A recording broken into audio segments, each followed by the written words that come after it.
આજે 1875માં લખાયેલું વંદે માતરમ ગાનની 150 વર્ષ પૂર્ણ થયા છે અને એ 150 વર્ષ પૂર્ણ થયા છે ત્યારે આજે મોદી સાહેબના માર્ગદર્શનમાં આખા દેશમાં એની ઉજવણી થઈ છે અને આ ઉજવણી આપણે પણ ગુજરાતમાં આપણા સચિવાલય કમ્પાઉન્ડમાં વિધાનસભાની સામે આપણે પણ એની ઉજવણી કરી છે।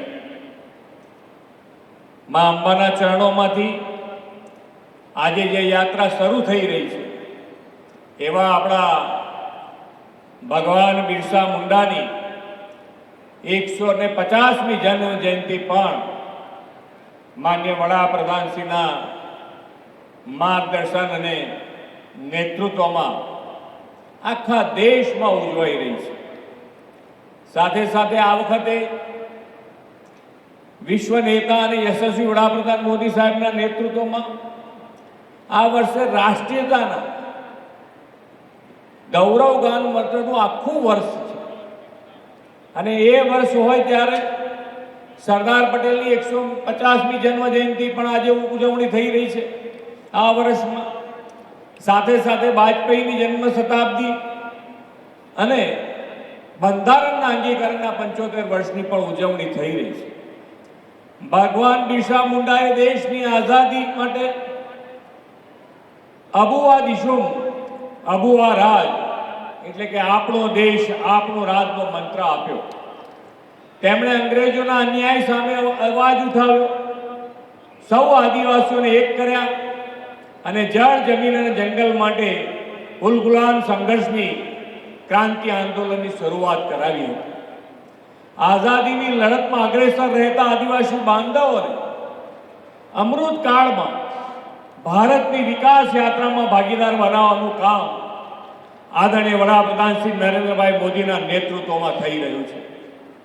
સ્વતંત્ર વીર ભગવાન બિરસા મુંડાની જન્મ જયંતિએ જનજાતીય ગૌરવ દિવસ તરીકે ઉજવવાની નવી પરંપરા આપણા વડાપ્રધાનશ્રીએ શરૂ કરાવી છે। શ્રી મોદી સાહેબના 11 વર્ષના પ્રધાનમંત્રી તરીકેના કાર્યકાળમાં આપણે સૌએ જોયું છે કે જેને કોઈ પૂછતું નથી તેમને મોદી સાહેબે પૂજ્યા છે। વડાપ્રધાનશ્રીના માર્ગદર્શન અને નેતૃત્વમાં ગુજરાતમાં પાલ દળવાળમાં વીરાંજલી વન અને માનગઢમાં ગોવિંદ ગુરુ સહિત વન બનાવવામાં આવ્યું છે। આદિજાતિ સમાજની આસ્થાના કેન્દ્રો એવા દેવ મોગરા, શબરીધામ, પંપા સરોવર, ઉનાઈ માતા જેવા તીર્થ ક્ષેત્રોના વિકાસ માટે પણ આપણે અનેક પગલાં ભર્યા છે। આદિજાતિ વિસ્તારને અન્ય વિસ્તારોની જેમ જ વિકસિત બનાવવા માટે 2007માં તેમણે વનબંધુ કલ્યાણ યોજનાની શરૂઆત કરાવી હતી।